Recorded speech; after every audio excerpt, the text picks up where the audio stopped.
সম্প্রতি একটি পিকনিক ও একটি বাফেট ডিনারে অংশগ্রহণ করে আমার মনটা ভীষণ খারাপ হয়ে গেল।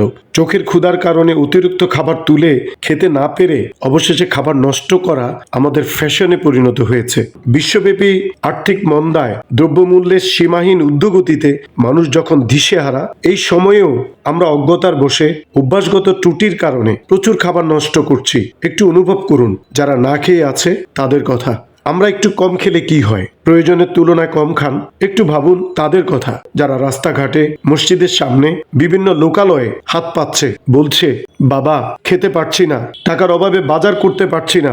এদের মধ্যে নতুন নতুন মানুষের চেহারা, যারা হয়তো কোনোদিন কারো কাছে হাত পাতেনি। টিসিবির দীর্ঘ লাইনের হিজাব পরা ওরা কারা, যারা আত্মসম্মান বোধের কারণে কারো কাছে হাত পাততে পারে না। তারা মুখ বেঁধে ঘন্টার পর ঘন্টা লাইনে দাঁড়িয়ে কম মূল্যে পণ্য নিতে আসে। এসব কিছুর উত্তর খুঁজলে আর যা হোক, আমরা খাবার নষ্ট করতে পারি না। কম খান, কম বাজার করুন, কম বিলাসিতা করুন। 7-8 আইটেমের নয়, 3 আইটেমের খাবার গ্রহণ করুন। কৃচ্ছতা সাধন করুন, মানুষের সাহায্যে এগিয়ে আসুন। দেশ আমাদের, মানুষগুলো আমাদের। মানুষকে অবক্ত রেখে আমাদের ফ্যাশন মানায় না। মানুষের হাসিতে ক্ষুধা নিবারণেই আমাদের সার্থকতা। প্লিজ প্লিজ আর খাবার নষ্ট করবেন না। আসুন খাবারের নষ্টের বিরুদ্ধে আমরা সচেতন হই।